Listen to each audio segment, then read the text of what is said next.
Good evening, everyone. Thanks for joining us. I'm Rob Quirk of News 5, news anchor there at KOAA TV. We appreciate you showing up in person. Of course, information is power. We're glad to have our candidates here tonight. Thanks to Terry Hayes, President of the Tri-Lake Chamber, for organizing the forum, allowing all candidates to be transparent with voters here in the district. I am not a resident of District 38, by the way. I am neutral, and I cannot vote in this election, for what that's worth. Hopefully you'll take that into consideration. Folks will be voting on 4 open positions for the Lewis Palmer School District 38 Board of Education. In order of how they will appear on the ballot, the candidates here tonight: District 2 Director Candidate Patty Shank, District 2 Director Candidate Tom Olmstead, District 4 Director Candidate Ron Schwartz, and District 5 Director Candidate Todd Brown. Now we have just under 2 hours to try and cover several questions. We're going to offer up to 2 minutes maximum time for each candidate to address the questions that we have prepared. We're going to try and keep it as tight as we can, obviously depending on where you are in your response to a particular question, candidates. Try to give you as much leeway as we can, but just keep that time frame in mind, and we'll try to keep it tight and move forward, but try to provide some flexibility when warranted. Candidates, a card will be held up for you to reflect when you are 1 minute, 30 seconds left, 5 seconds left. Again, your time is up, and you'll get the stop sign from your official timekeeper, Terry, right there in front. Now, the format is set up to answer the questions as speaking to the audience. Please don't make statements. Do not answer the question. Really try to stay on point. Do not address comments made by other candidates. Try to stick to your point of view for each question. I may interject from time to time if we do not stated the format to the benefit of all participating. Again, this is meant to be a positive experience for all, and we want to continue to keep it in that vein. Audience, guess what? Your part is to listen. If you can, please shut off or at least turn off, put on mute your cell phones. That would be great. We do not want to have that kind of interruption during this district debate. This is being recorded. It will be shared to the district's YouTube page for anyone to review moving forward. Microphones could pick up sounds from the audience, so keep it clean, everybody. And for the purpose of recording, we cannot have any noise, either positive or negative, so keep the cheers, boos, what have you, to a minimum. No clapping, please. Also, again, to express words, please also try to refrain from speaking to those you came with loudly, because you never know, like for all to hear. This is like a movie theater. We're here to watch the theater unfold, and we'll all pay attention and not speak. So class, you've been instructed. Let's follow the guidelines, shall we? Thank you again for your cooperation in advance. We'll start each question with different candidates to ensure the same candidate is not starting and finishing each question. I have the sequence here in front of me. Now, on to the reason we are here, the questions. A reminder, 2 minutes, answer each question. 14 questions total, but we might not get to all of them. We hope to get this inside 2 hours. 7:50 will kind of be our cutoff. There's no opening statement, FYI. We will have a closing statement. And so we want to begin quickly here. We're going to start with our first question, and I am going to continue to, I'll start here with Patty, move down, and then we'll alternate as we move forward with each subsequent question. Question number 1 for Patty Shank. How long have you lived in the district? What connections do you have to our schools? Patty, you have 2 minutes. Stephen, I've lived in the district for 5 years, a little over 5 years. My main connection to the district is through the community as a whole. I've been really super impressed with what a small group of people can do to move the direction of the town, especially around governance and also around development. And that really got me thinking about this. I have a PhD in educational technology. I've worked all around the world with governments. I've worked with large organizations and tiny organizations to help them improve their instructional outcomes. So I'm necessarily really interested in education. It's been something really important to me my entire life. thought I was going to be a math teacher. That didn't happen, but that's what my favorite teacher from high school told me I would be doing because I was good at it. So that's where I'm coming from here. Patty, thank you. Same question to Tom Olmsted. Tom, how long have you lived in the district? What connections do you have to our schools? You have 2 minutes, sir. Thank you. I've lived here, it'll be 2 years next month, October.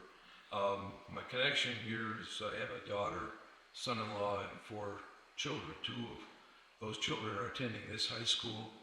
2 graduated from this high school and now going to the University of Colorado at Boulder. My background is basically in law. I was a Los Angeles police officer for 6 years while on the LAPD. I went to law school at night, graduated from that and became a deputy district attorney in LA. The smog was so stinking terrible back then in 1974, 75. I joined the FBI just to get out of LA. Went to Quantico and they shipped me to Seattle. I was an FBI agent for 3 years in Seattle until they decided they wanted to send me to Chicago with the organized crime squad. I had very limited time with my family, so I quit and went into private practice of law in the Washington state. I've been practicing law for nearly 50 years. My reason for wanting to be involved here is because of my grandchildren's involvement here in this school and in this district. I'll make a difference if I can. Thank you. Tom, thank you. Ron Schwartz, same question. How long have you lived in the district? What connections do you have to our schools? 2 minutes, sir. Thank you. Good evening, everybody. My family and I have lived in the district for a little over 30 years. We specifically moved here to raise our kids. They went all 13 years through the district and went on to successful careers. My wife and I have been volunteering in the neighborhood and in the school system for almost all those 30 years, to include mostly interior painting you see in this building. My wife and her team did that. Lots of sports coaching, Boys and Girl Scouts. We've also sponsored cadets in the academy for about 25 years, and I've been a guest instructor there in the CAP program. And we've worked deeply with veterans nonprofits for about the last 6 or 7 years. 4 years ago, some folks in the community asked me if I'd consider running for a board seat that was open in a particular district we live in. I did a little research, found out that maybe we could have an impact, and said yes. And I've been fortunate enough to serve on that board for the last 4 years, and through the course of the evening, I'm happy to go through with some of the things we achieved. But the good news is it's been a results-oriented team, and we've worked quite hard to make sure that we do things that achieve results that are not short-term but last for the long term, so that both the students and the staff have a chance to benefit from it. And ultimately, when our children graduate from these facilities, that they become quality contributors to whatever community they choose to be part of, and hopefully do good things for our country. Thank you. Ron, thank you. And finally, Todd Brown, you have 2 minutes, sir. How long have you lived in the district, and what connections do you have to our schools? My family and I moved into the district about just a little over 5 years ago. When we were looking for the place we wanted to raise our family, we actually didn't expect we were going to find ourselves this far south, but after looking at the area and getting to know the D38 schools, we decided this is a place for us. I have kids ranging from kindergarten up through 10th grade currently, so I've got a long future here with school. In my professional life, I've been in executive leadership roles for 20 years, so dealing with things like strategy, personnel, contracts, budgets, policies, and even reputation management. I'm making bricks with that experience here to help. My involvement so far, I'll let people know my involvement from social media, which for better or worse. I've also been on some race-based committees and on the guiding coalition committee that D38 currently runs, and my wife volunteers in school. She's been a room mom, PTO, and things like that. So we try to get involved where we can to help out. Okay, Todd, thank you very much. Let's move on to some of our substantive questions. Of course, life experience, your connection, that is one thing. We're going to start this questioning with Tom Olmsted. You have 2 minutes, Tom. The question is, what motivates you to serve as a Board of Education Director for District 38? What's your motivation? Well, this, actually two things. There's probably more that I'll learn as I go along, but at this moment in time, I want to make sure that the kids in this district, students rather, are safe in not only their physical safety from bullying or from outside people coming in, like Uvalde, Texas. I met one of the officers at this school. He's a deputy sheriff, wonderful young man. We talked at length about what he does here. And I think that, I understand there's two officers, two deputies at this school that are providing safety for these kids.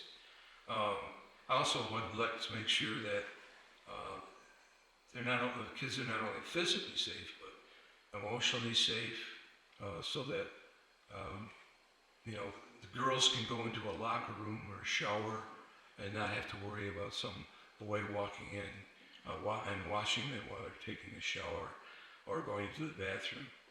I also like to make sure that they have the safety also that their religious holidays, they'll be able to, the school not only tolerate their religious holidays, but they would honor them and show them that honor. I'm a Christian, and I believe that spiritual life is just as important as any other part of your life. The other thing is I understand that the teachers in this district, their pay scale is a little bit lower than other districts, and I would like to make sure that their pay is equal to the other school districts around us. So those are the two main reasons. And as I said, as I started, if I find other things that I can get involved in as a leader, then I'll do that also. Thank you very much, Tom. And Rod, you're unopposed, but still, it is about motivation. What continues to drive you to serve on this district board? You have 2 minutes. Thanks very much. So it's very simple. I met several years ago with the former president of the District 20 School Board, and he's a local business executive, and I said, is there anything, at the end of about an hour and a half, I said, is there anything that you would really want me to remember, take home? And he said something that always keeps me motivated. Our youth represents roughly 17 or 18% of our population nationally, but 100% of our future.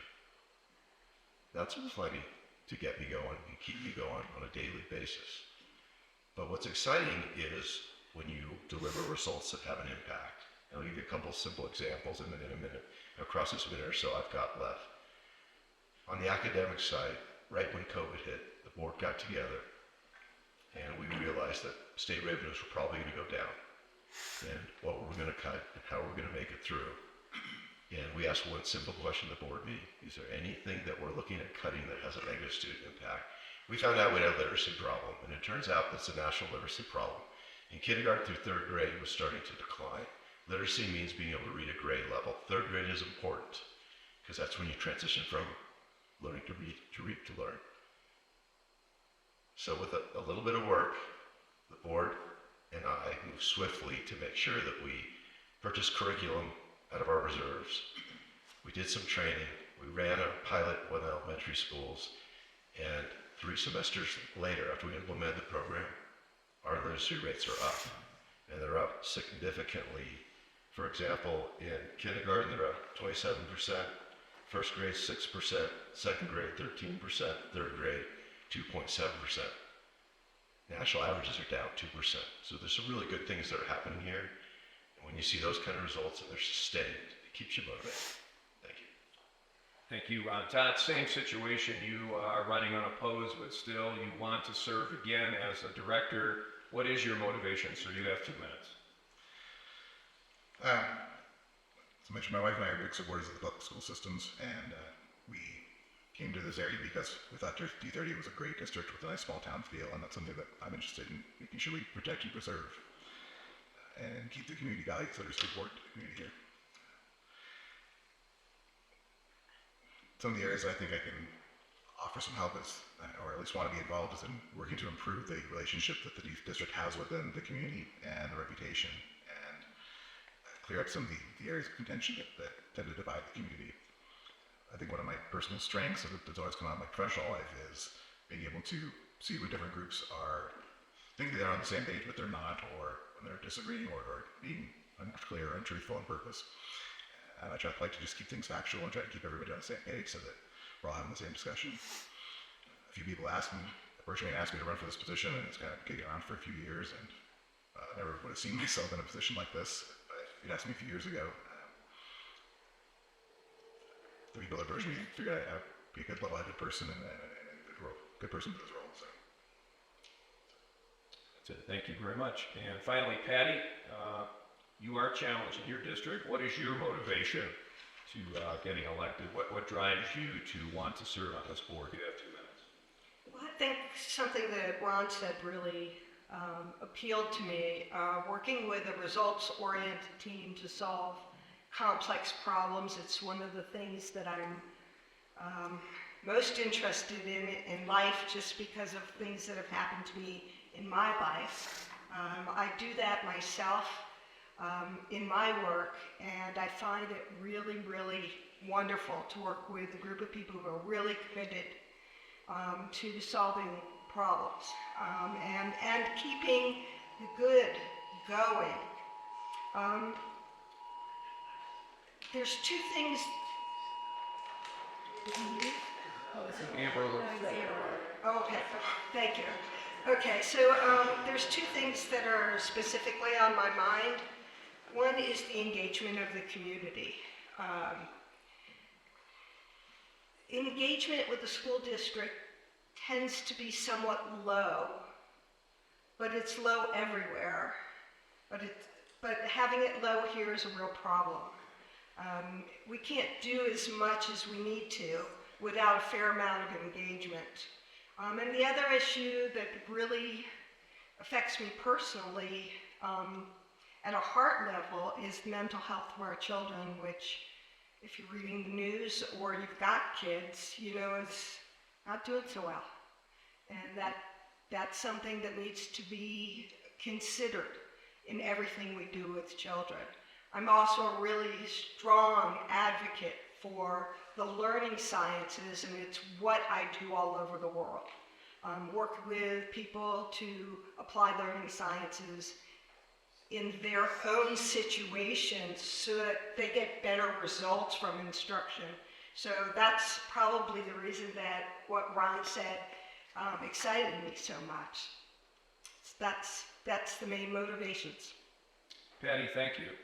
Our next question, and we'll begin with Ron this time.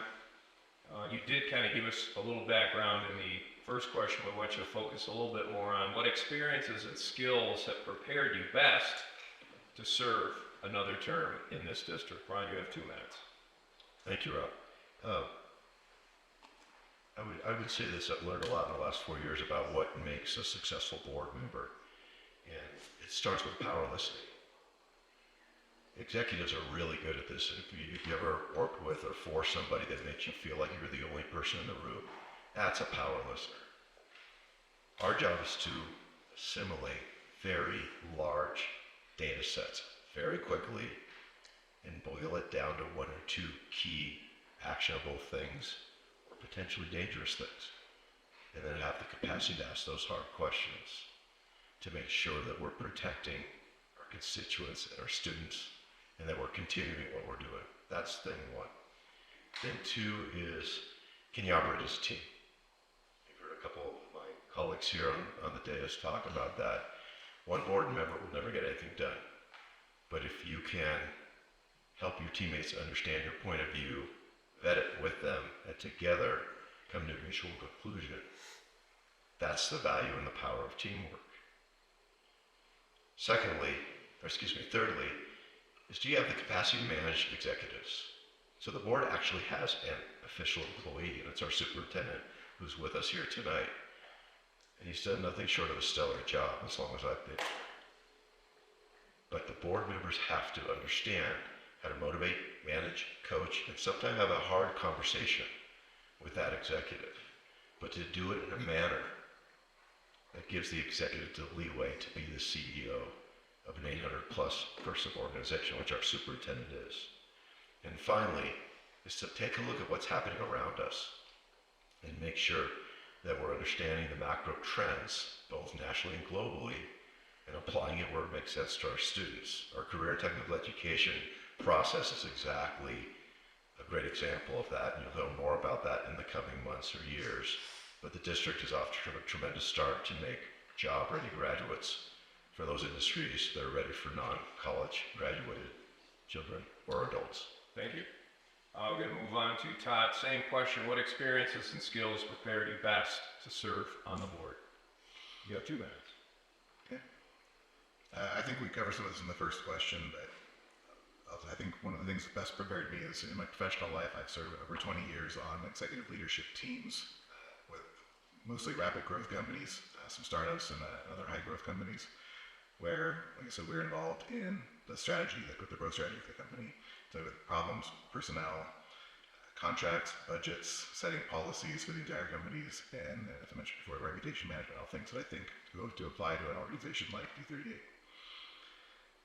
I asked things that I do a pretty good job of keeping politics and personal feelings out of the considerations when we're trying to figure out what's best for our students and our teachers. And I think I can be pretty fair about that without letting my personal feelings get in the way. And as Ron mentioned too, I mean, trying to stay ahead of the national trends that we're seeing and things that are coming down and affecting our kids in the future, things that we might not have dealt with when we were younger, but that are affecting the youth of today. And I think we want to be cognizant of the things that are happening and so try to stay one step ahead, protect our students. Thank you, sir. Patty, you mentioned a few things from your personal experience that motivate you, but again, if you could expand, what experiences and skills have prepared you to best serve on this board? I've got quite a few of them, so I'll limit it. I've worked on instructional outcomes, especially really critical ones, with organizations all over the world, and some of them have been really challenging. I'll give you an example. I work with the fire service right now, and helping them to train firefighters.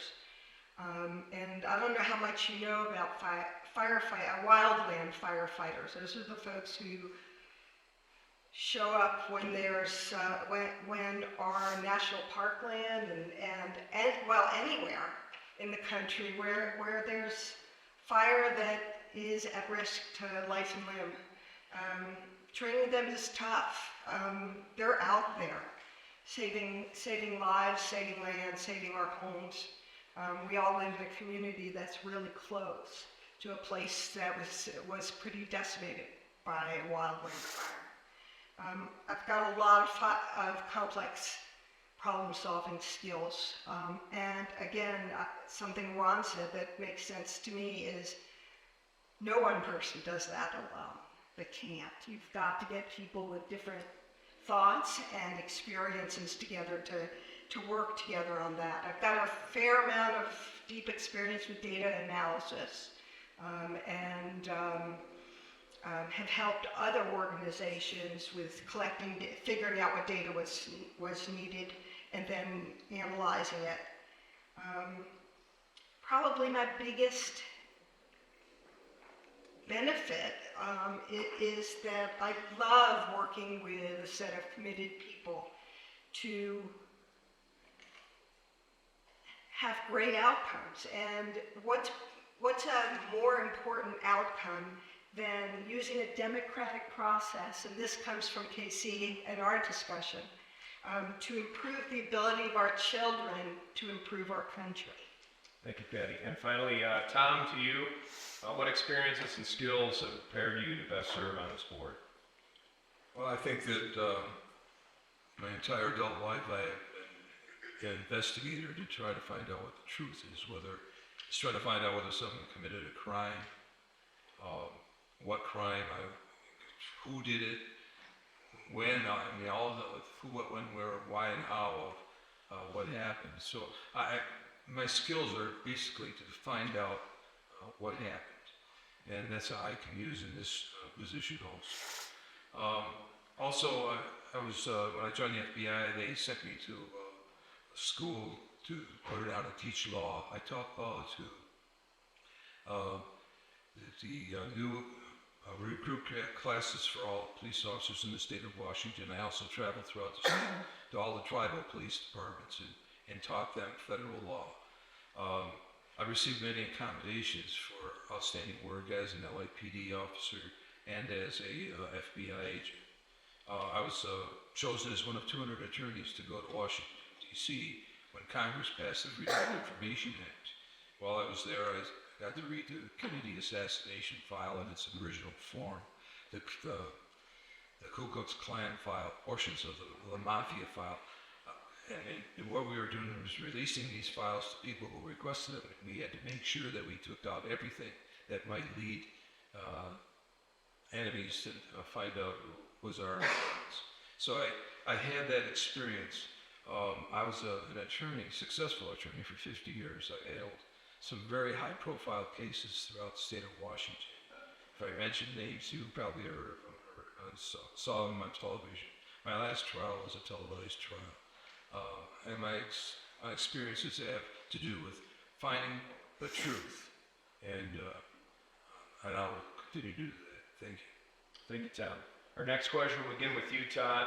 You have 2 minutes. The question is, from your point of view, what are the essential responsibilities of this Board of Education?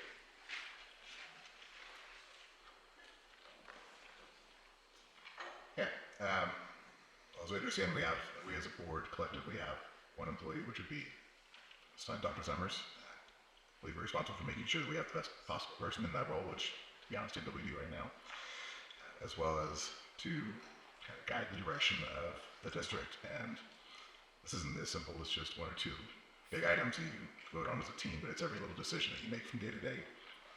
How they impact things like how money is spent, how finances are allocated, how we make sure our teachers are taken care of and valued, how we make sure our students are safe, and how we make sure that we're providing the best education that we can to our students. I could spend probably an hour going into all the different ways that that's affected, but like I said, it's a million little decisions that you make from day to day. I believe that we have a great team here, regardless of the outcome. I think so people already on the board, so Mr. Summers and assistant members of the board, I think we have a great team, so I'm actually looking forward to working with them. Thank you, sir. Betty, you have 2 minutes. From your point of view, what are your essential responsibilities for this Board of Education if you're elected? You have 2 minutes. Well, school boards have specific purposes, and they are meant to be effective citizen civic leaders for the success of our schools in that district. Board members allow citizens to have a leadership role. And they're a link between the school system and the public that builds support, which is very important to me, for understanding public education and also to lead their communities in making sure that education is done well and meets the needs of the community. They oversee the school budget. They make policies which provide guidance and control that is critical to the successful operation of a school system. They employ the superintendent and work directly with the superintendent. Of particular importance to me are setting instructional and educational goals, such as visualizing the community's educational future. Very important because planning needs to be done in advance. They assess the educational needs of the community. They develop an educational philosophy and follow it through. They assure that the system is reviewed systemically and evaluated. And they advocate on behalf of students and schools. Those are some of the main goals of school board directors. Thank you, Patty. Tom, you have 2 minutes, and from your point of view again, sir, what are the essential responsibilities you believe in order to be elected to this board? I think one of the main things that was mentioned here was I think we were to be a watchman on the wall to inform the parents of what is being taught to their students and to be a buffer between what maybe the teachers union wants to teach and what you would want your children to learn. There's a lot of things that are going on in this country where kids are being indoctrinated and not instructed. And I would feel that it's our job to make sure that the parents have a say in what was being taught. And if you want to opt out of something or you want your children to be opted out, you have that right, and I would protect that right for you. The other things that the other speakers have said, I agree with them also. Tom, thank you. Ron, finally, what are your essential responsibilities you've had for the past 4 years? What do you see for the next 4 moving forward? So I see them being very similar and likely in order of importance. Physical safety of our students, our staff, and our guests. We live in a horrible era right now. And to the district's credit and the board's credit, we've authorized and executed on enhancing the safety profile significantly with the building of vestibules and the coating of almost every piece of glass in the district to reduce the capacity of potential danger of items coming through that. Secondly is academics. And again, to the credit of the team and also the community, this district continues to be accredited with distinction. For those of you that are like me that didn't know what that really means in English, it means you're in the top 6% of all school districts in the state. So it's a place people want to be. Next would be fiscal. What are we doing to really make good use of our assets? One of the things that I'm working hard with the CFO's Chief Business Officer and superintendent with now is, are we really leveraging all our assets? Are we getting quality return out of an asset? Do we have a structure that's being underutilized? Do we have cash available that we could use for something that creates a better long-term benefit, et cetera, et cetera? Those are areas we're diving deep into now. From a results standpoint, the board looked deeply into our debt position several years ago when interest rates were really low. Refinanced our bonds and returned $1.9 million to the taxpayers. So I believe the fiscal accountability and our capacity to look at that is really getting better and better as we go forward, and we have a ways to continue to go. Finally, 2 quick items. 1, innovation. Are we continuing to look at other ways to do things, whether they're traditional or not, whether they're creative or simply innovative? Wrap it up, please. Yeah. And finally, being a quality employer. Just a place people want to stay, have their whole career.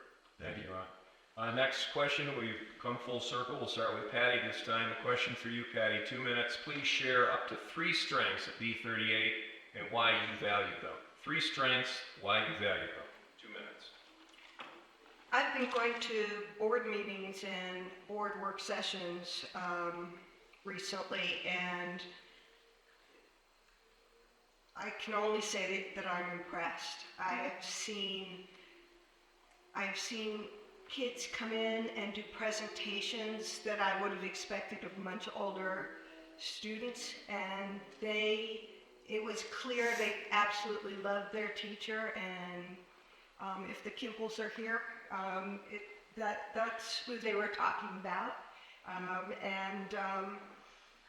Other strengths that I saw were some of the things Ron was just talking about fiscal accountability, which is something you want to see in your school district because we don't have unlimited funding, and it is hard to fund everything that people want. I do see innovation. There was one school where the kids were presenting on, high school students were presenting on mentoring other high school students. And one of the things, and this gives me a little bit of chills, and I hope it will for you too, is that the kind of kids who were mentoring were the nerdy kids, which was the group I was in high school, and they formed bonds with the kids who were struggling and got out of their own comfort zones, and that really meant something to me. And they also had kids talking about just how important that was to them.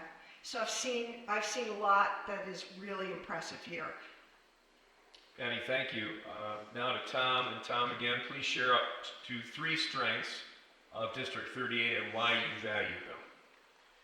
Well, I had my speaking from my experience with my own grandchildren in this school, and it appears like whether it's academics or music or sports, there seems to be a team spirit that each of these schools have. I go to a lot of the football games for these high schools, and I enjoy them. I think that the school has a really good spirit about it. Also, I love the fact that they love and value the education. I've been in Los Angeles. I saw students get beaten up if they took a book home from school. Here, my grandkids take their books home and they study. It's nothing like what I've seen when I was in Los Angeles. There's a value put on education and doing well and preparing for life in the future. And I think living within your means, this school district, from what I understand, is living within its means. And there could be more for the teachers as far as pay is concerned. And I would like to work in that area to make sure that there is equal pay for these teachers here in D38, because I think they're excellent teachers. And I want to help them. Thank you, sir. Ron, 3 strengths you see in the district in your 4 years so far, and why you value them. Yeah, if you don't mind, I'm going to innovate off your question. I will, Rob. It's not my 4 years on the board, it's my 30 years living here. So the one strength is really simple, and it's the best strength. It's the community.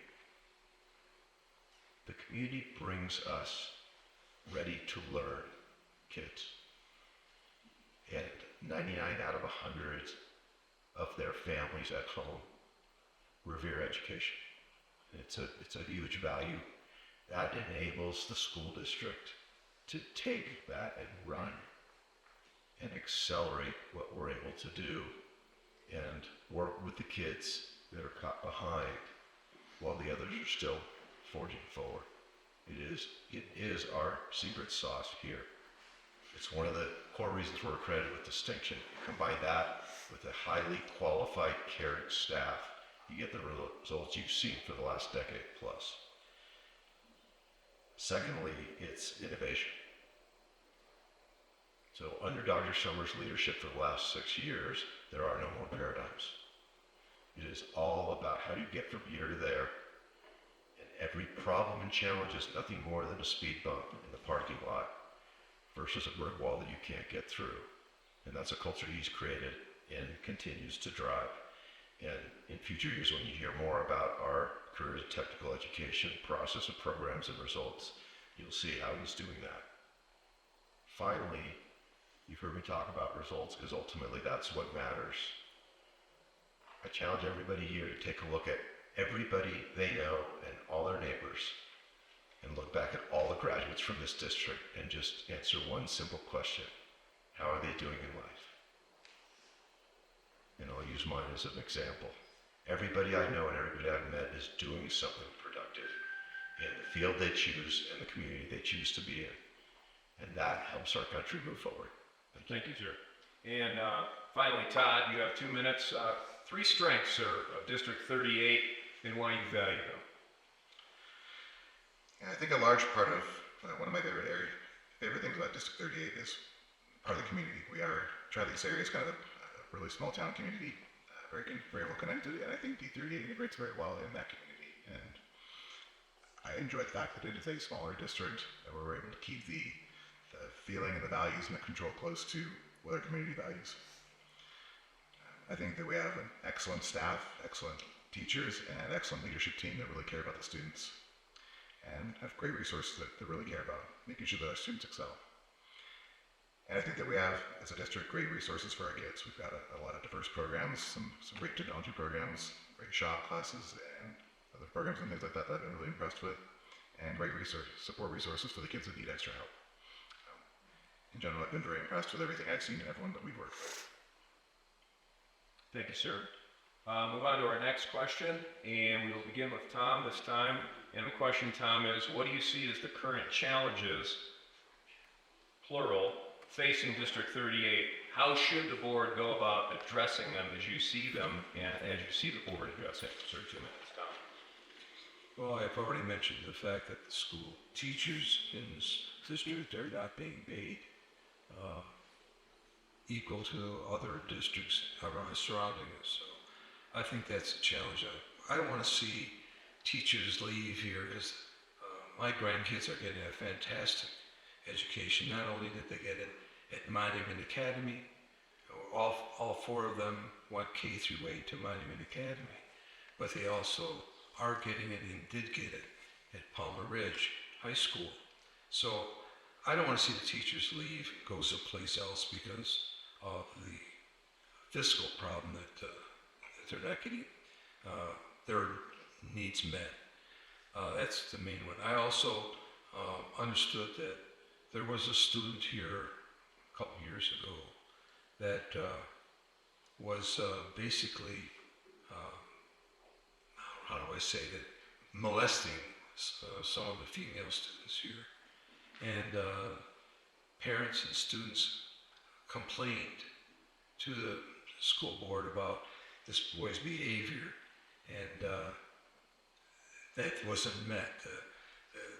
He was not challenged and disciplined, and as a result, he recently went to University of Colorado at Boulder, where my grandchildren and other students that had been challenged by this young man, they basically got it so he wasn't on the Buffalo football team. So I want to make sure that that doesn't happen in the future, that if a person is acting up and challenging and hurting other students, that if it's brought to the board's attention, they'll take action. Thank you. Thank you. Ron, you have 2 minutes. What do you see as the current challenges facing D38? How should the board go about addressing a solution-driven question here? Well, there's several, and there will always be some. Biggest challenge, I think, is how does the board and the district manage the crisis or the event of the day and still maintain educational and safety operations? And if we look back at the last several years, there have been these trends of these events that come and go. Some of them stay, some of them don't. But at the end of the day, we have to maintain what we do. Doesn't mean we don't pay attention to it, doesn't mean we don't innovate, it doesn't mean we don't manage things head on, but it does mean we keep our eye on the prize. And we know that student safety and academic excellence are numbers 1 and 2 and our core mission. So that is a huge challenge. The other thing is asset utilization. As I mentioned earlier, or before we go to the public and ask them for funds, are we making the best use of what we currently have available to us? And are we using all the tools to do that? Thirdly, as everybody will likely mention, is teacher pay. We really are not paying for performance at this juncture yet. To the credit of Dr. Summers and the CFO and the team, teacher pay has increased, arguably somewhat significantly in the last 48 months, but there's still a very significant gap on an annual basis between what our teachers do and the mean in the state. So to perform the top 15% of the state academically, to be paid below the mean or the 50th percentile doesn't feel good. That remains a significant challenge for us. The other one is to make sure, as I mentioned before, that we understand what's happening around us on a macro basis and we make the necessary course adjustments to ensure our students are successful when they leave these buildings. Thank you. Thank you. Todd, you've had an opportunity to serve on the board and you've seen what's happening, what's trending. You have it? I'm sorry. No, I think you're thinking of Chris. Oh, I'm sorry. My apologies. Anyway, what are what do you see as the current challenges facing District 38? How should the board go about addressing some of those challenges you've seen and motivated you to run for this district board? Well, the first one that everyone else has mentioned and it's really talked about a lot in the community is the teacher pay issue. But of course, among the community, I think the biggest concern is looking to make sure that we are addressing it in the most responsible way possible and that we are being as responsible financially as we can be. So, ensuring that we close the gap the best we can without necessarily just having to reach in the community's pockets to increase property taxes. I know that's kind of the big push between the community and the schools. Even the community that supports the teachers greatly doesn't necessarily want to see the property taxes continue to go up. And I think that the current board and Dr. Sowers have done a great job on increasing the teacher salaries with what they have available, but it's obviously still some room to grow. Another area seems to be the reputation of the district. There are some in the community that, whether it's holding on to the past and not realizing that things have changed and we have an entirely new administrative team now, or some more current issues have happened that may not have been as transparent as they could be. I believe that the board has the school system has an opportunity to improve trust within the community through transparency and doing a better job of engaging with the community and addressing problems more head-on. And just making sure that the district is being responsible with the finances and with their assets available, and keeping the best programs available for our students, making sure that we're not cutting services and programs that are valuable to the community. Okay, Todd, thank you very much. Finally, Patty, to you now, what do you see as the current challenges facing D38? How should the board go about addressing solutions? You have 2 minutes. I think safety is on everybody's mind.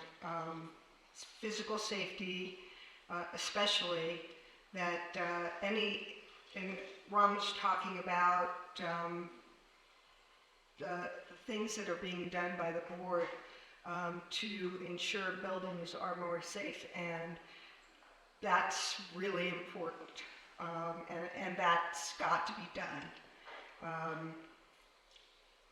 The issue of teachers' pay, I think, is bigger than just pay. It's the difficulties of being a teacher in a society that, not just us, but everywhere, that is pretty divided, with parents demanding things that there may not be funding for, and it's just really difficult. I think we have to wholesale look at the jobs of teachers and make sure that there's a reason to have a pipeline of teachers and people who want to do that. Obviously, pay is really important to that. I think in general, teachers are underpaid, and they're underpaid here. But I also think that's not the only thing that matters to teachers. And in my research, I found other things as well. Teachers have to handle, and the school system as a whole has to handle so many different needs, and we need to have a community discussion about what they should handle and what isn't part of the school system, what is our own responsibility as parents, and how can we help as parents? How can we make this easier? As far as solutions, for me, the solutions are with the community in collaboration with the board, and with the top value being student success. Thank you. Next question, we'll begin with Ron. You have 2 minutes, Ron. The question is, the vision statement for District 38 is, elevating the futures of every student every day. Please share how this statement resonates with you and your thoughts on preparing students for the future. So those are 2 very different things. So the vision statement's the easy one. It's you meet every kid every day wherever they are, and we adjust to them. And the reason we do that is there's lots going on today. When most of us in this room grew up, we didn't have these from 3rd grade on. And so our home was a bastion of safety. Most of that's gone now, right? And so it's really hard for the kids. It's a far more complicated place to grow up than we did. So the capacity to meet them where they are every day really matters. And the team does a super job of driving that and inculcating it into every employee in the school district, and they deserve tremendous kudos for doing that. And can you please repeat the second half? Yeah, the second was, please share how that statement resonates with you, the statement elevating the futures of every student. Right. So as far as the students and making them well prepared for their future, it really goes back to, I think, what I mentioned earlier. It's a combination of traditional academics and understanding what's happening around us, and are we creating job-ready graduates for those that choose not to go to a 2 or 4 year institution immediately after secondary school, And are we providing opportunities for them to get skills in different areas so we can find out what really motivates them and turns on their passions? We all have that aha moment or moments at different stages in our lives. But the more opportunities we can provide for them that also meet demands of industry that aren't necessarily looking for college graduates, but they're looking for young adults with quality skills that can be trained. That enhances our success, and again, it increases the opportunity for the young adults when they walk out of these doors to be successful members of their community and our country. Thank you. To Todd now, same question. The vision statement for District 38, elevating the futures of every student every day. Share how that statement resonates with you and your thoughts on preparing our students for the future. I see that as providing a safe, nurturing environment for our students and one that prepares them for the world today that they're dealing with.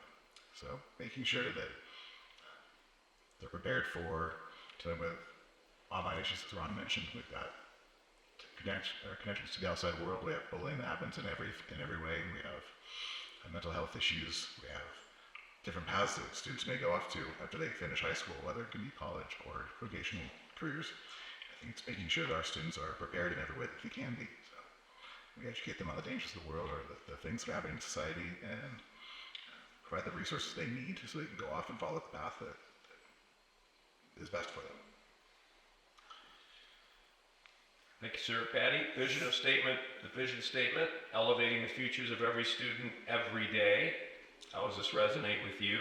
Your thoughts on preparing students moving forward? I had the luck to get my PhD at the University of Colorado, Denver, with a lot of other people who were doing different types of education than I was. One was district, he was in charge of the math program for his district, and others that were wanting to be principals.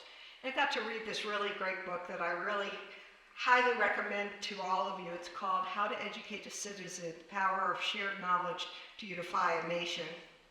And what I learned from E.D. Hirsch Jr. is that the purpose of education, public education, is really said in the statement E pluribus unum, out of many one, that in our country we have a lot of people from different places that come here, and the purpose of education is to make them all Americans and to make them successful student citizens so that they can move forward. And so this statement, every student, every day, resonates with me greatly because it fulfills the needs of our nation.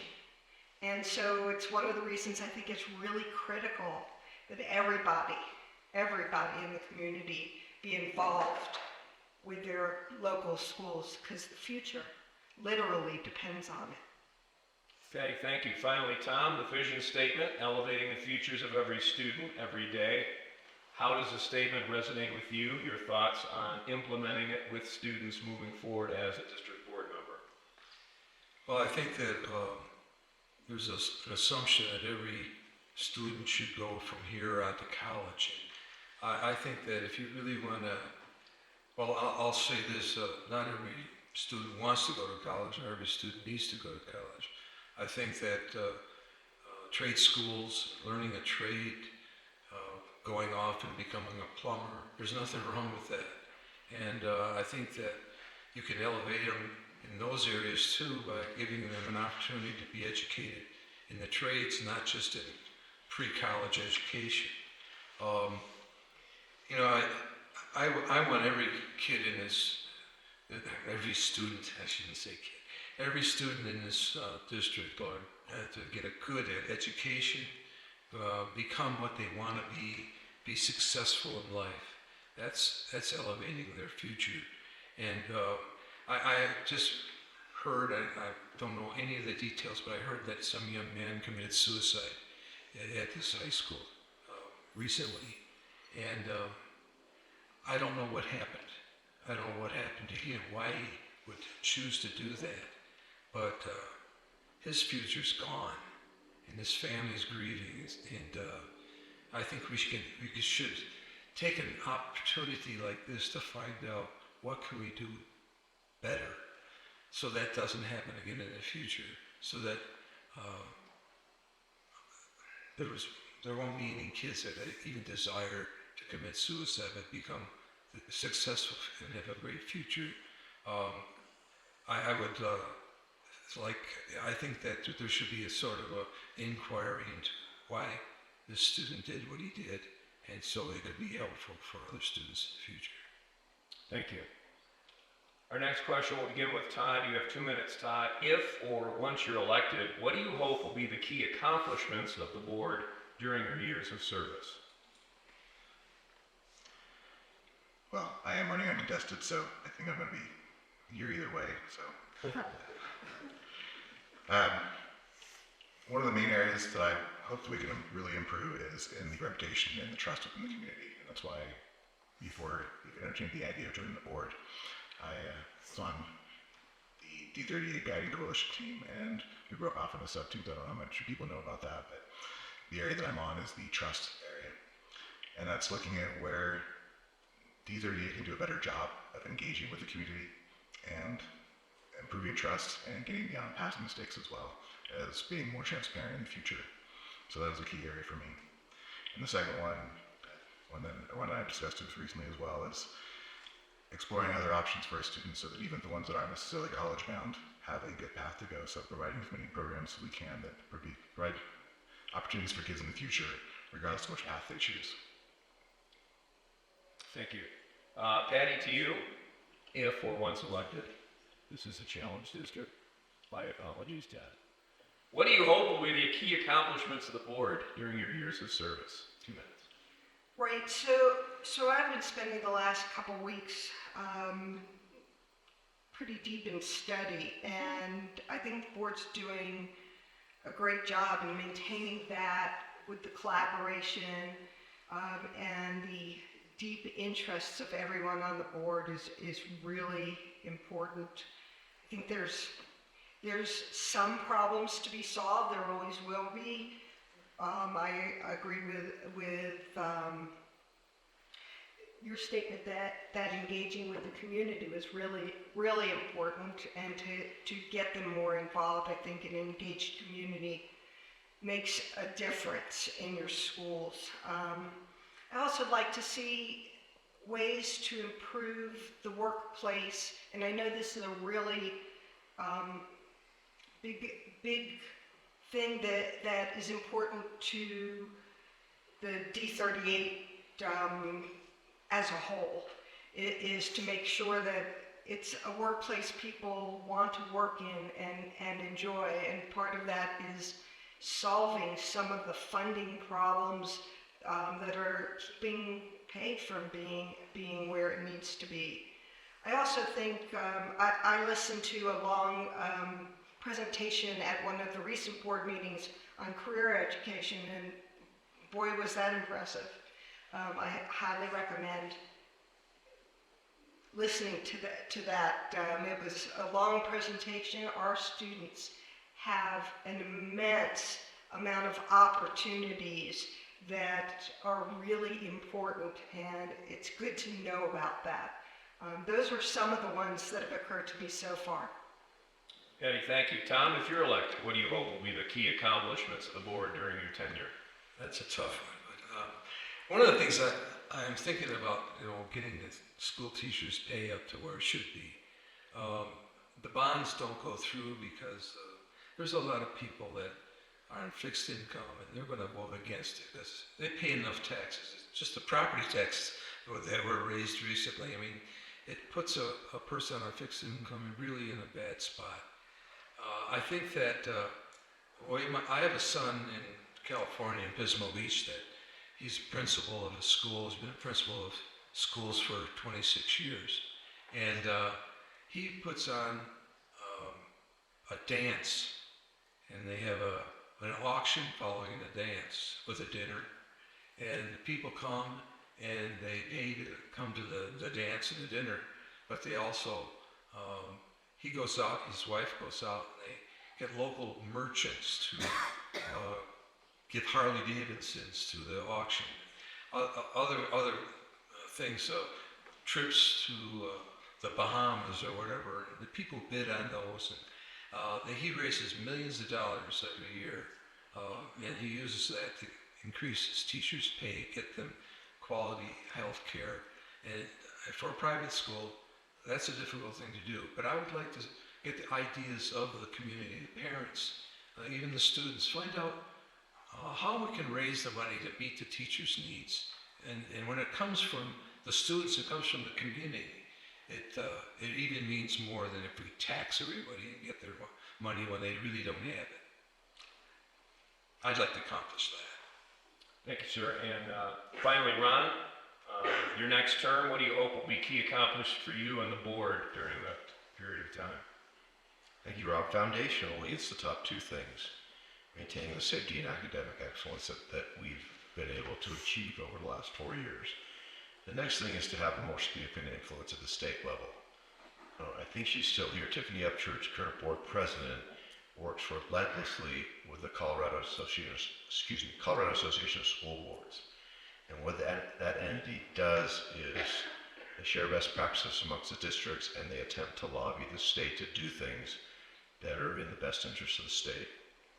One of the things that's working right now is they've reduced something called the budget stabilization factor. In its simplest form, it was a way for the state to hold back 10% of all the funding for each school district. And they've migrated that down by 3/4 or 80%, so there's very little of that left, and the intention is to make more of that come back to the districts. That's helped us and all of our peers and everybody's children significantly. In addition, there's legislation that we're attempting to write through the help of our current chief business officer at the state level that will free up other funds without any taxpayer incremental money. This capacity to influence things at the state level is really impactful.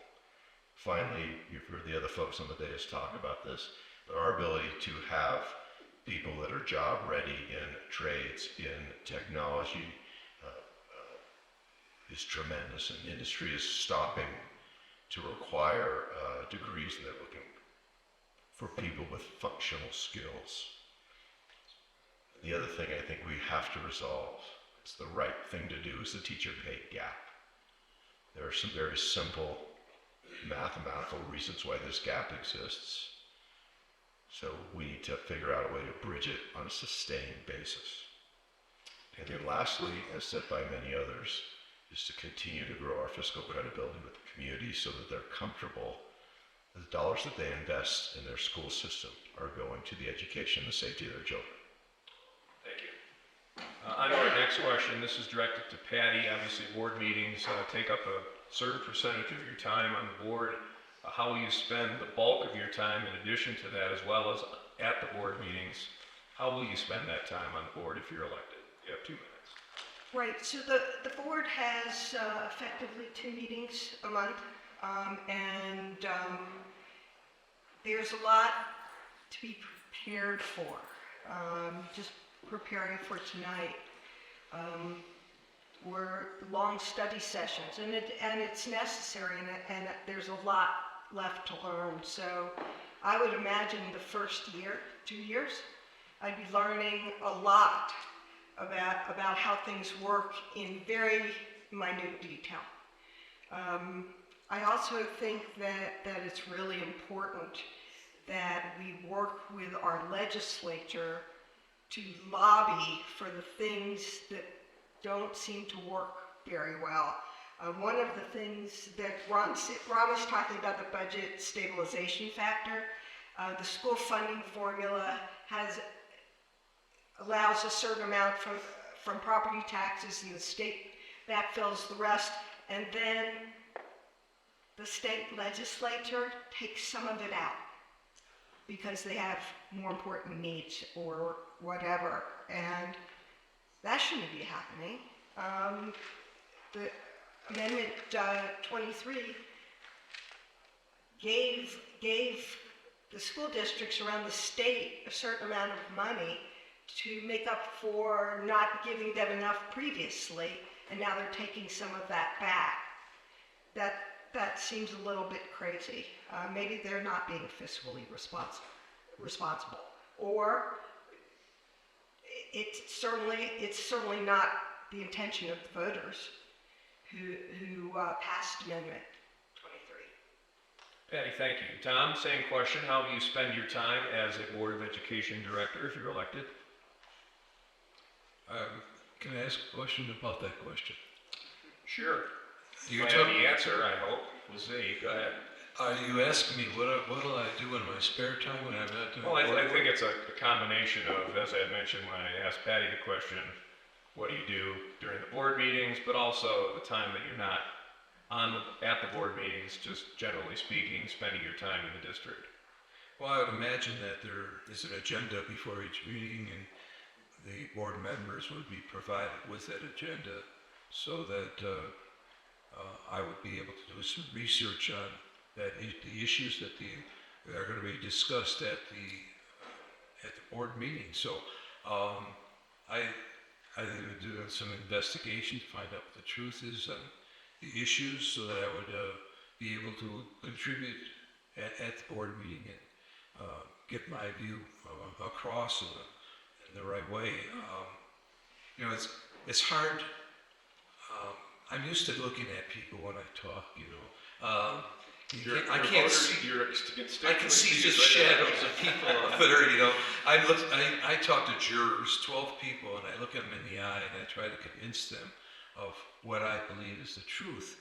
And I would do the same thing at any board meeting. I would study, I would get my facts straight, I would try to have everything prepared so that when I give my version, I got the evidence to back it up, and hopefully convince the other members of the board to think the way I think. And that's going to take some time outside the actual meeting, so that I'll be prepared when I go to the meeting.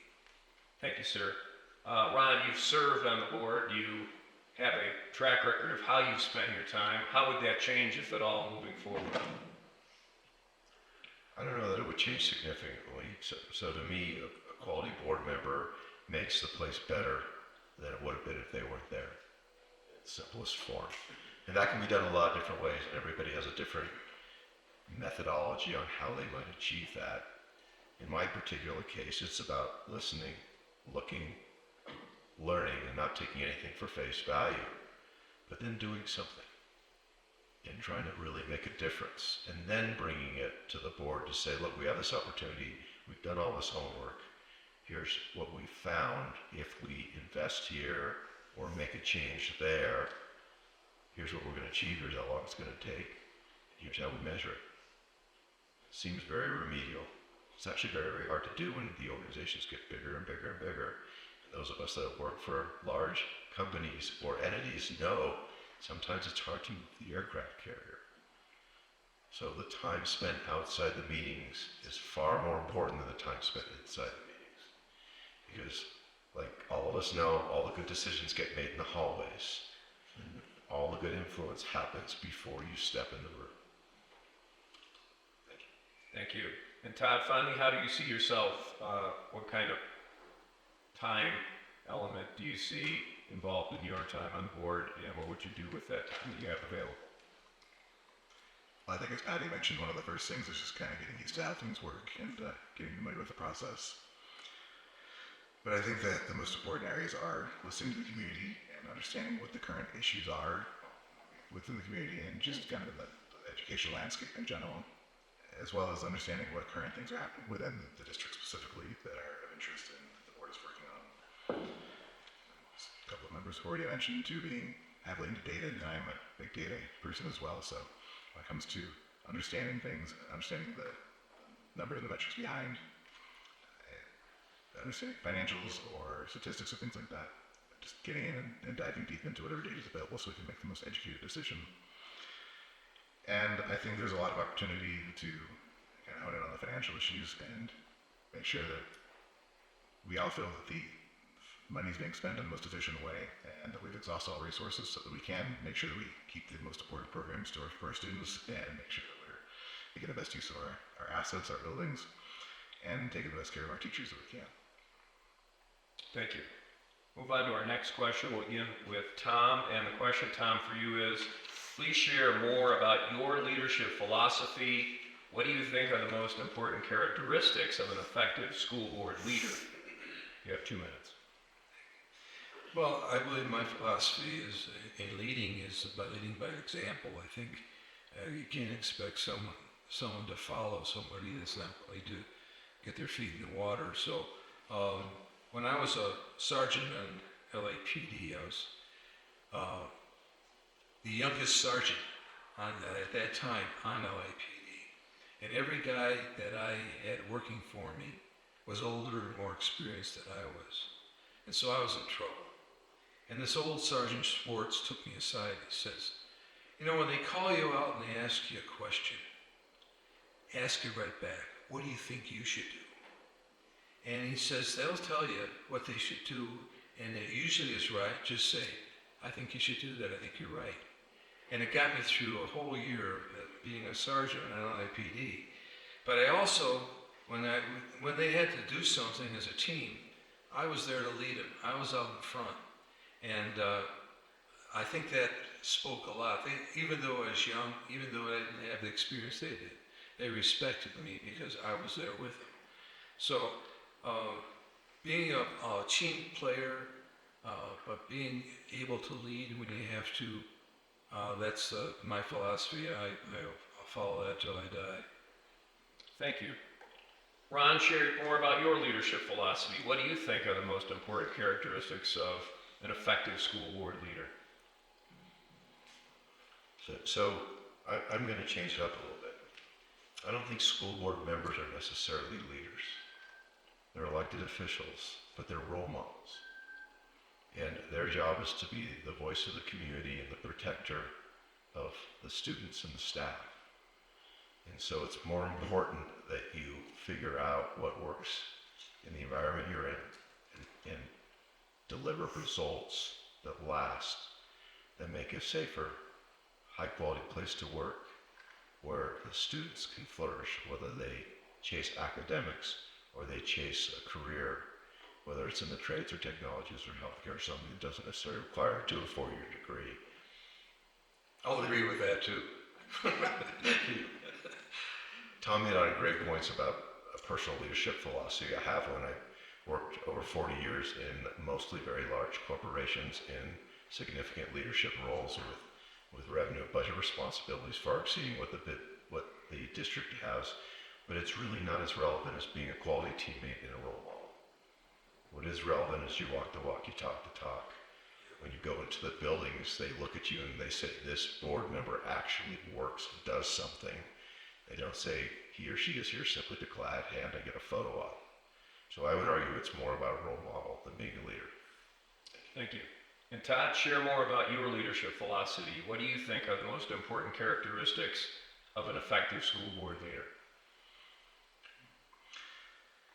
As I mentioned in my professional life, I've been in leadership roles for over 20 years, and my general leadership philosophy is to set the vision, communicate it to your team in a way that inspires them to see the same vision and want to follow it. Make sure that you have the right people in place to enact that vision. Empower them to do it, and then get out of their way. Be there for them so they know they can come to you when they need somebody to solve any problems that go up or clear any roadblocks for them. That's kind of how I approach my professional life, and I think in this area, you can do the same. Make sure we have the right people in place at all the positions, which I think Mr. Summers has done a great job.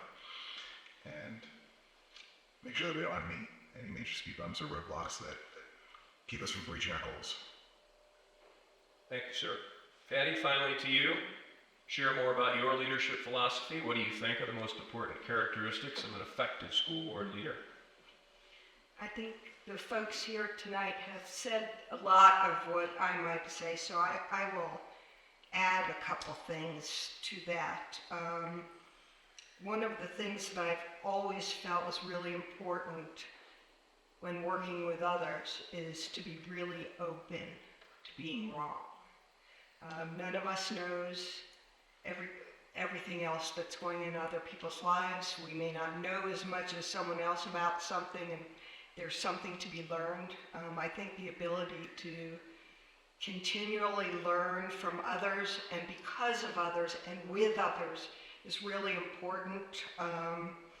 Last couple of weeks I've been meeting with parents and some teachers to understand their points of view, and in quite a few cases I went into those meetings thinking I knew what they were going to say and I didn't. And I learned a lot from it, from listening, from caring. And I think there's one other thing that wasn't said is just compassion for everybody out there. Every one of us, myself included, has burdens, and they're dealing with them the best they can. That makes things more challenging because we don't know what's going on in people's lives. But I think it's really important that we're all open to learning from others things we think we know but don't. Thank you, Patty. Our next question, and Ron, this is for you first. District 38 is engaged in failed public ballot initiatives the past couple of decades. Please share your perspective on building trust with the community as a whole if it comes to something, an initiative that you believe in and you believe should be implemented by the board or the district as a whole. Can you repeat the question? Sure. District 38 is engaged in failed public ballot initiatives the past 2 decades. Share your perspective on building trust with the community, particularly as it relates to something you believe that the district should implement. Well, if nothing else, I guess we're consistent. It really boils down to 2 simple things, right? Did you really do your homework and are you credible? And those should go hand in hand, but they always don't. So if there's something that we feel strongly enough as a board to take to the voters, and I can promise you, the initiative we took last November to the voters was not taken lightly. And there was a significant amount of discussion and debate of whether we should or shouldn't. And we were unanimous in terms of our zeal and desire to get the teachers at least to parity, even though, again, it's below pay for performance. But the most important thing is, did the community either A, fully understand the issue, or B, have the confidence that if they invested that money, it would go directly into the teachers' hands or pockets? And I would argue that probably was what caused it to fail. So we need to do a better job in ensuring that we've earned that credibility, and we need to ask that up front. Thank you. Thank you. Todd, the question to you. District 38 engaged in failed public ballot initiatives the past couple of decades. What's your perspective on building trust with the community as a whole? I think there's a couple of areas that are important, and that's part of what got me more involved, actually, and that's what first got me involved in some of the social media discussions. There was a lot of misinformation that's circulating and a lot of somewhat deceptive practices by some members of the community to try to push their side, and that actually just caused more distrust. And unfortunately, I think that every time we have a ballot measure and it fails, it creates more division within the community, more disruption where the teachers and the community are pitted against one another, told that they're not valued by the community, which I don't think is actually true. I just think some people just don't want to pay more property taxes and feel that money should come from other places. But there's also a trust issue.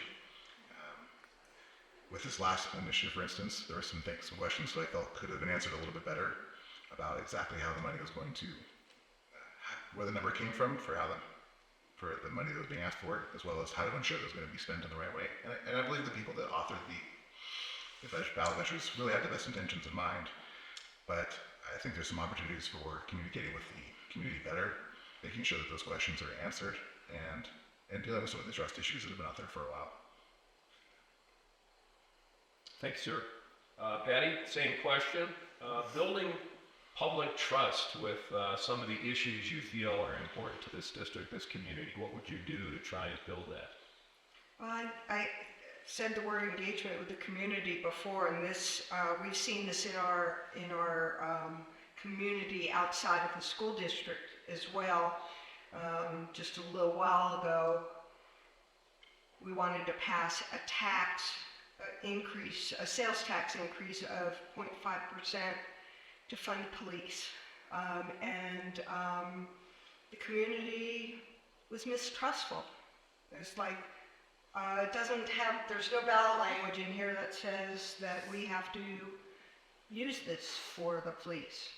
And there was a lot of back and forth on that one. So how do you know that this is going to go to the police?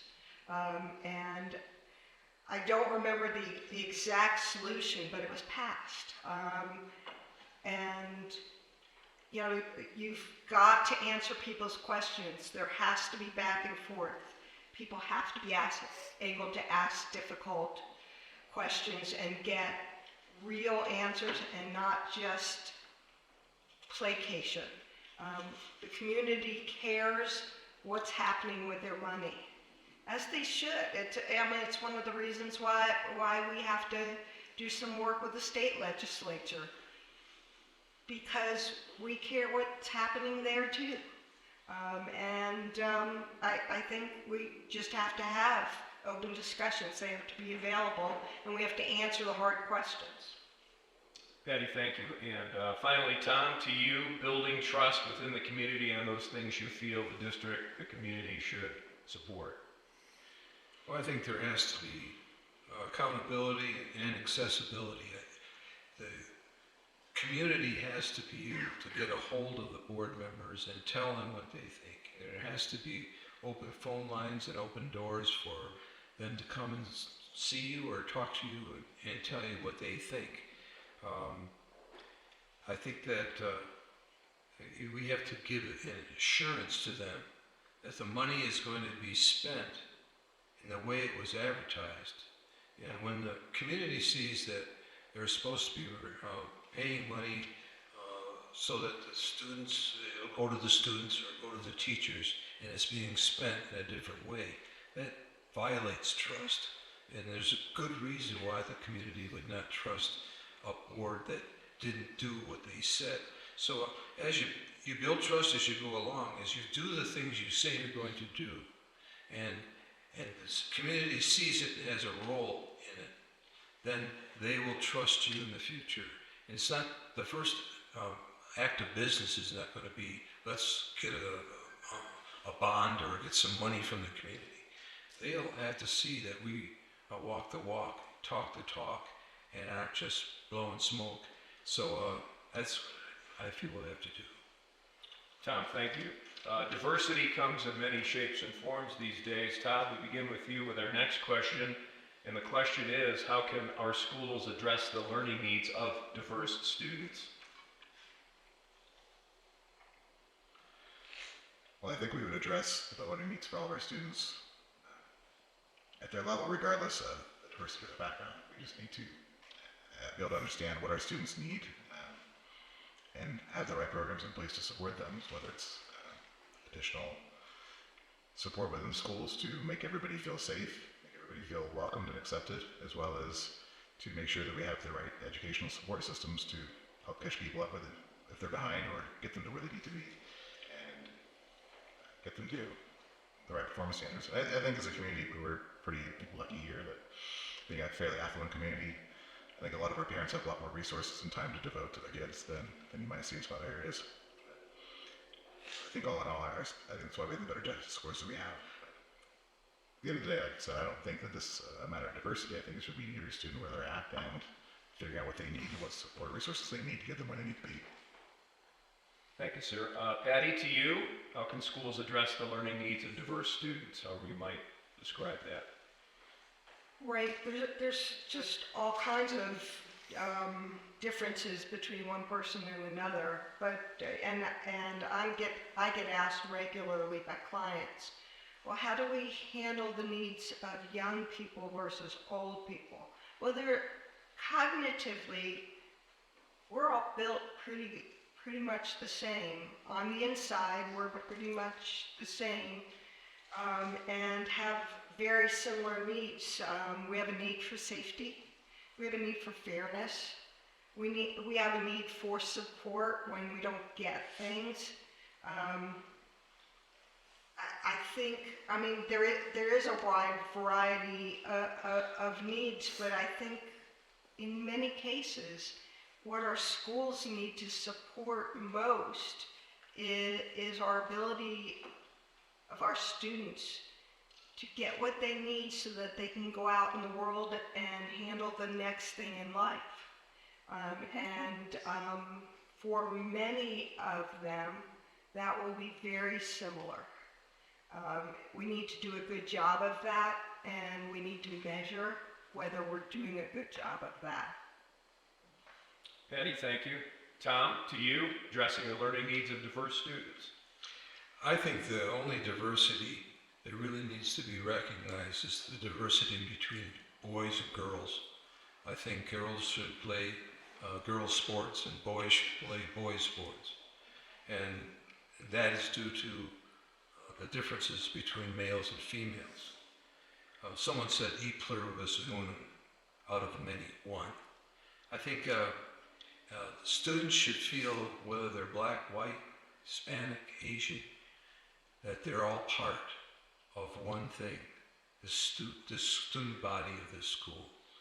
And we should only recognize one race, the human race. We shouldn't divide people. You know, there's an old saying, divide and conquer. And there's people in this country that are trying to divide people up in every way they can. And in doing so, pitting one group against another. We should all the students should feel part of the student body of the school they're in and feel pride in that. That's what I would try to encourage instead of dividing and diversity. Be a part of the whole.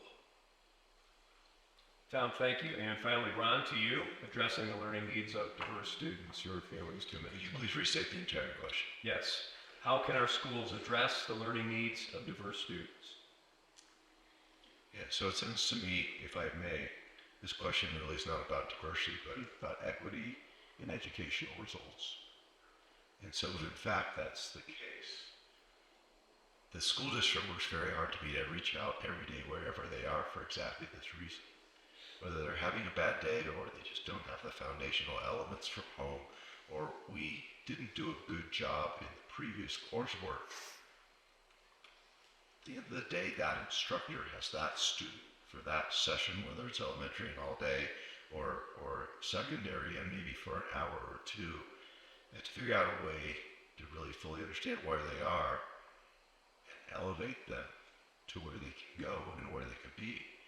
And the district works very hard on that. So if it's really an equity in educational results question, the simple answer is the art of the and versus the or. And we can do both. And I think if you look at the track record, districts doing both can't continue to do both.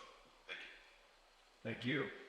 You guys have mentioned some of this in previous answers to questions. We're going to focus specifically on the next question here. Patty, we're going to start with you. And the question is, what should we be doing to ensure the safety of students and staff? You have 2 minutes.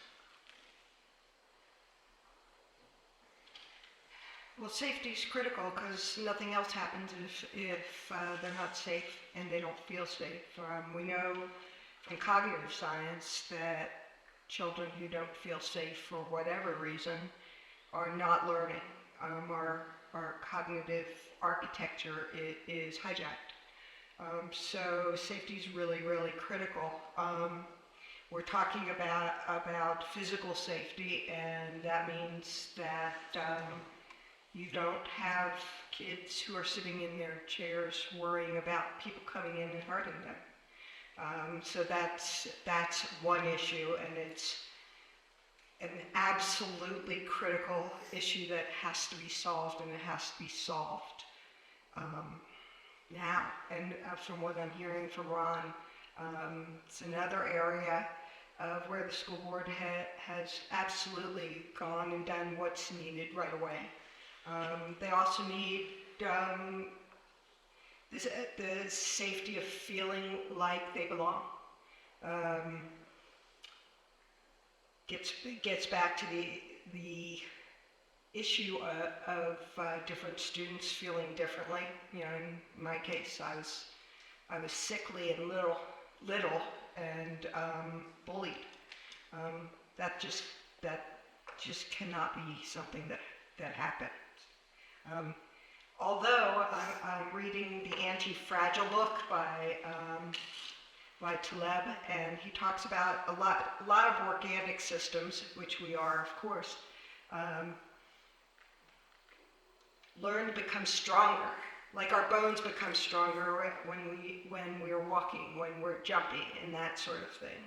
So we want kids to become less fragile as they age, so that they can deal with the realities of life. Patty, thank you. Tom, to you now. You have mentioned things in the previous questions we've asked, but we're going to focus on this. What should we be doing to ensure the safety of students and staff in the district? Changing a little bit to what we could be doing. I don't know whether we should or not, but there's a lot of teachers that want to pack or carry today.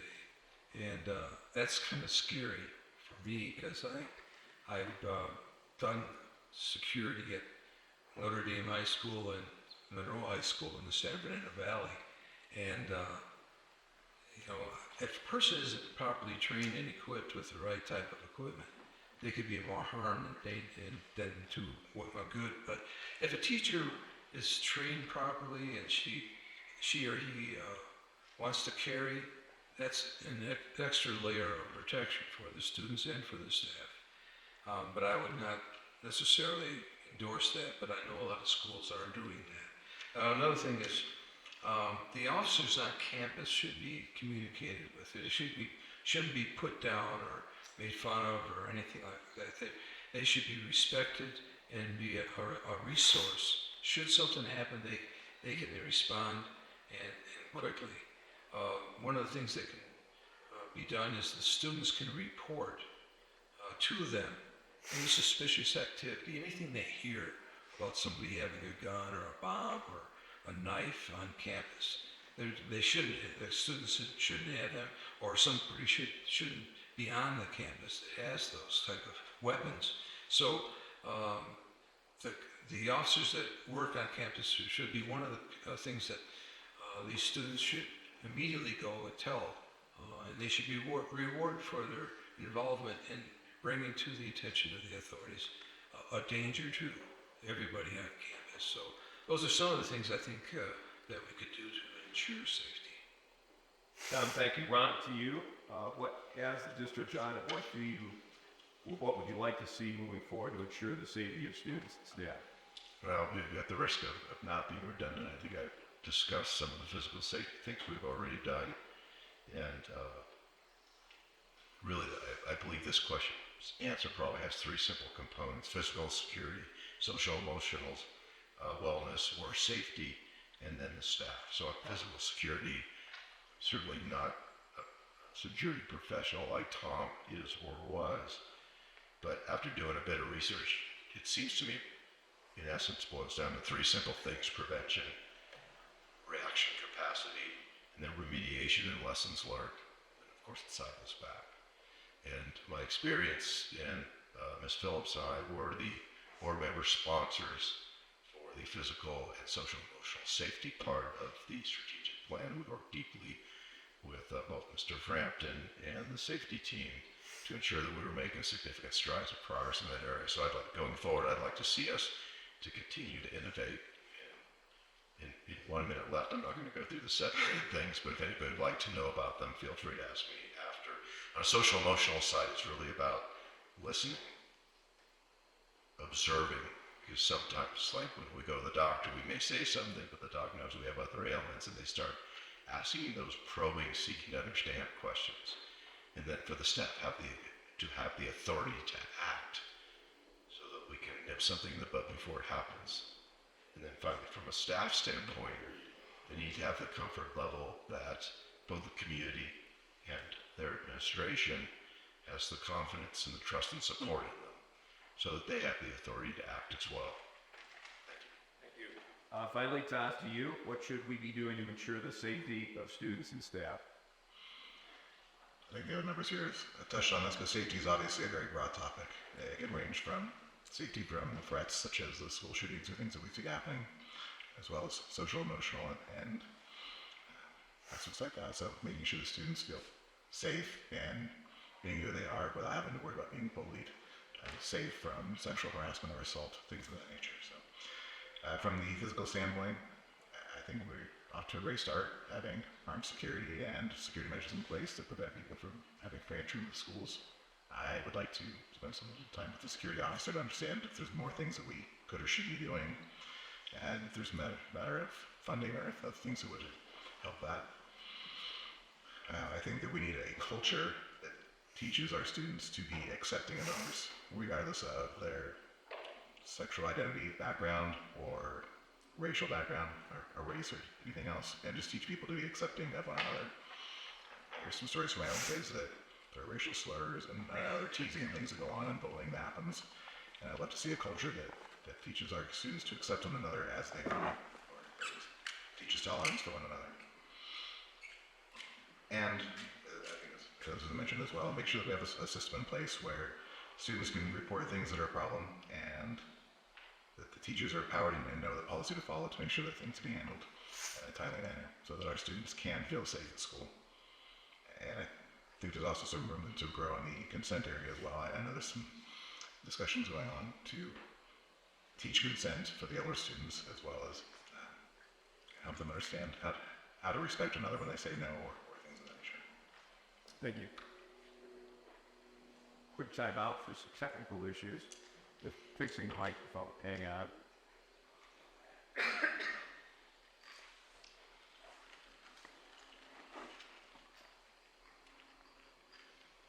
No pressure.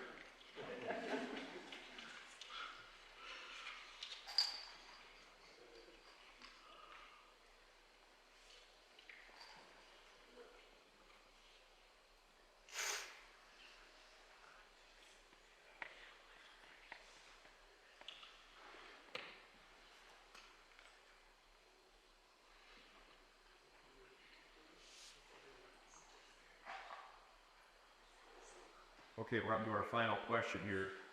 And we are going to begin here with Tom. And final question. You have 2 minutes. There's a lot on the plate of our society these days. Sir, excellent job. Under pressure. Way to go. Final question here, and directed to Tom. First of all, a lot on our plate societally these days. Tom, what do you see as matters on the horizon for this community, for this school district, that you would like to see or anticipate and then address moving forward, if you're elected? What do I see? Say that again. What do you see as matters on the horizon for this school district, this community, that would impact our schools? Well, we've talked about difference in pay of the teachers here in our district in comparison to other districts. So I think on the horizon, one of the first things that I would like to challenge is how do we get the teachers' pay up to where it should be. It sounds, I haven't checked out the security of the school, but one of the things I would do, because of my background and everything, is if I were to be elected, I would get together with the officers and work, see if there's anything in addition that we could do to secure the safety of everybody that's on campus, teachers, staff, and students. Those are the kind of things that I would address on the horizon. I don't think the bonds issue is a way to go about raising the money to meet the need of the funding for the teachers. I think that we're going to have to use some ingenuity to get together with the community, get some ideas on how we can meet that need without having to do a tax on everybody. So those are challenges that I see in the future. Thank you, sir. Ron, to you, what do you see as matters on the horizon for the community that might impact our schools in this district? And so this goes back to one of my first comments, which is understanding what's happening around us and making sure that we are agile enough to make changes where they're impactful but also carry the fortitude to say, you know what, we're not going there because that's not a good place either for our community, our students, or our staff.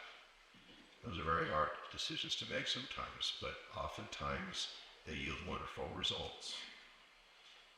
But on a macro basis, I think it boils down to 3 or 4 very simple things. One is, we've discussed this at almost every question, it's physical safety. Second thing is, we haven't really discussed the elephant in the room today, which is the growth in the Tri-Lakes area. And what is that going to mean, both from a operational, educational, diversity, and a fiscal standpoint for the school district. Right, so that's a clear issue that's going to cause us to leverage our agility and our capacity to continue our excellence both on the safety and the academic side. And then finally, the impact of non-degree careers in the workforce. If you read a little bit about it, there's a lot of interesting articles there, but even according to the Department of Education, college admissions are down 19% since 2003, or in 20 years. In this district, in 2016, we had about 70% of the kids matriculate or continue to further formal education. Now it's about 60%. And if you go and look at the larger employers that are, of course, not always requiring a degree anymore, they want expertise.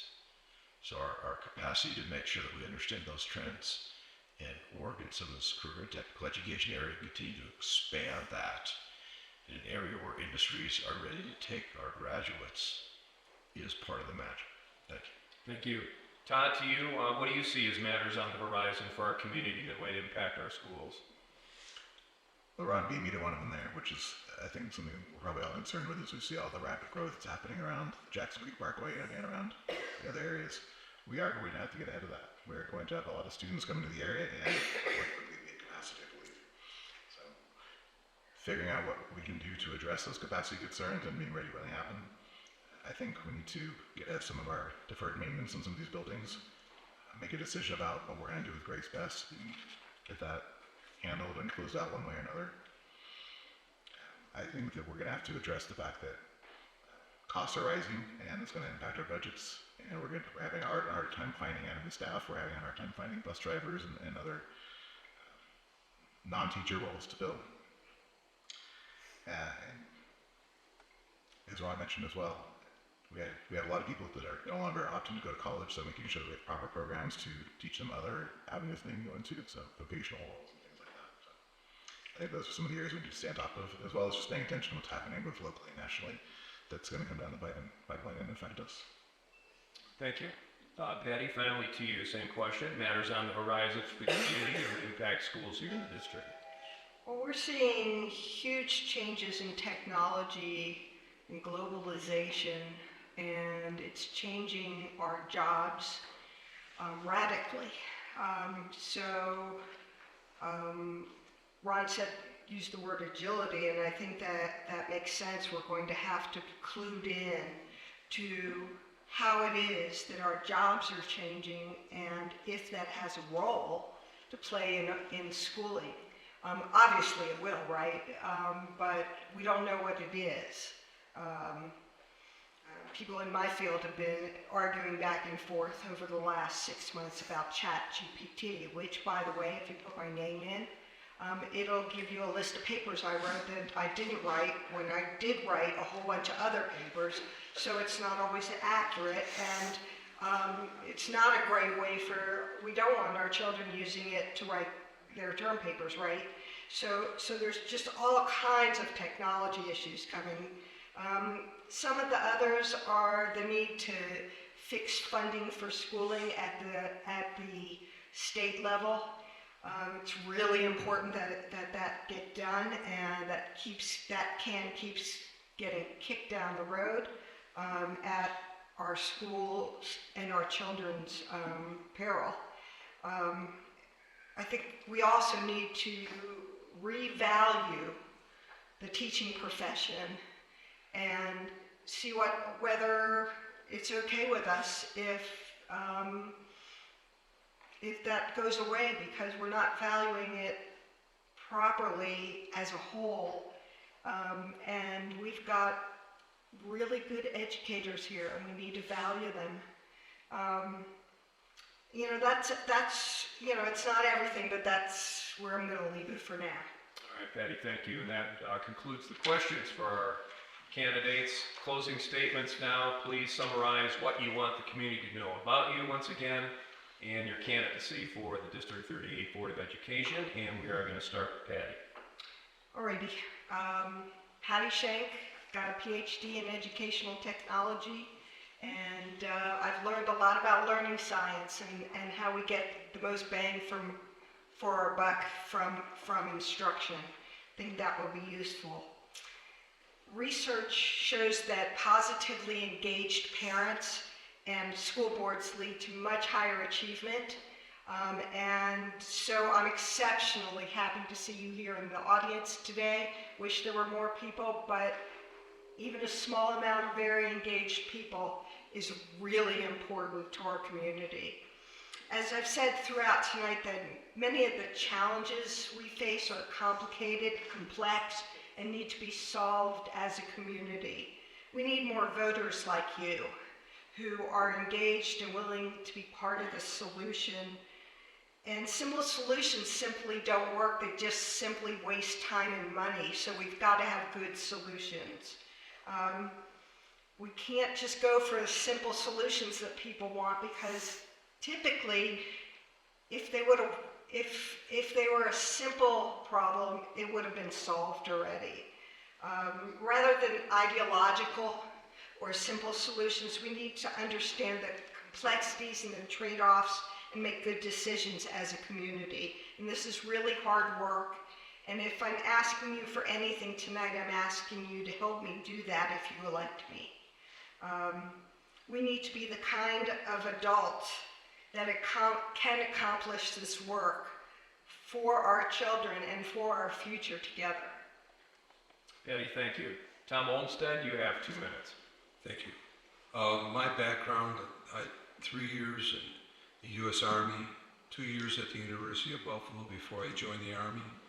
I then got out, joined the LAPD, did 6 years with LAPD, then became a prosecuting attorney in LA County, joined the FBI, did 3 years in Seattle with the FBI. Practiced law, trial law, handled high-profile criminal cases, personal injury cases, domestic cases, anything that had to do with being in a courtroom. Retired 2 years ago and moved here to be close to my daughter. My wife and I have been married for 54 years. We have 3 children, 10 grandchildren. My oldest grandchild graduated from Texas A&M. He's now a police officer for the Phoenix Police Department. I have 6 grandchildren in college right now, 2 at the University of Colorado at Boulder. I have 3 in high school and 2 here. All 3 of them will be going to college. I highly value education. I feel that with my experiences and training, I will investigate every issue that comes before the board. And not only investigate it, as a Christian, I'll pray about it. I won't make any decision off the cuff. I'll do it on the basis of the evidence. I'll do it on the basis of seeing what is true. And I'm just going to tell you, if you vote for me, you can count on me. Tom, thank you. Ron Schwartz, 2 minutes. Thank you, Rob. There's one district seat that we didn't discuss at all this evening, and that's District 1. And Chris Norris is the current board member. Unfortunately, Chris couldn't be here with us this evening. So I was in touch with him, and he was nice enough to write a note to the community, his constituents, and I choose to take my closing comment section and read Chris's note. It is as follows. I'm honored to be selected as your District 1 Board of Education Director. My commitment to our community, and most importantly our children, is unwavering. In every decision I make, you can trust that my foremost priority is putting our children first. Their safety, education, well-being, and future is at the heart of everything I do. As a parent myself, I understand the hopes and dreams we hold for our youngsters, and I take that responsibility seriously. I believe in fostering an inclusive, innovative, and nurturing learning environment that empowers every student to thrive. We must embrace diversity, encourage creativity, ensure equal opportunities for all. Our schools should be safe havens where students can explore, learn, and grow. Collaboration with parents, teachers, and community is key to achieving our goals. I'm committed to transparent and open communication, welcoming both your input and feedback. Together we can shape a brighter future for our children. In closing, I'm dedicated to championing the cause for our District 38 children, ensuring that they receive the best education possible. With your support, we can build a community where every child's potential is realized. Thank you for entrusting me with this important role, and I look forward to working together to put your children first. Chris Novers. Thank you. And finally, Todd Brown. You have 2 minutes, Todd. Well, as I mentioned before, that I am a parent in the community. I have 6 kids aged from kindergarten up through 10th grade. So I have a long future here in this district, and I want what's best for both my children and the district. I want them to feel safe. I want to get the best education that they can get. And I want them to grow up to be great members of society, great contributing members of society. I really hope that my leadership and my analytical and also even my technical background will benefit this team on my pragmatic approach to problem solving.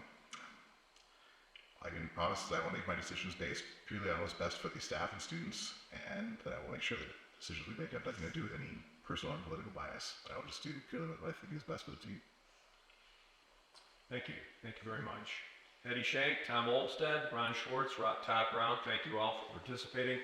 Thanks to all of you in the audience here for joining us here this evening.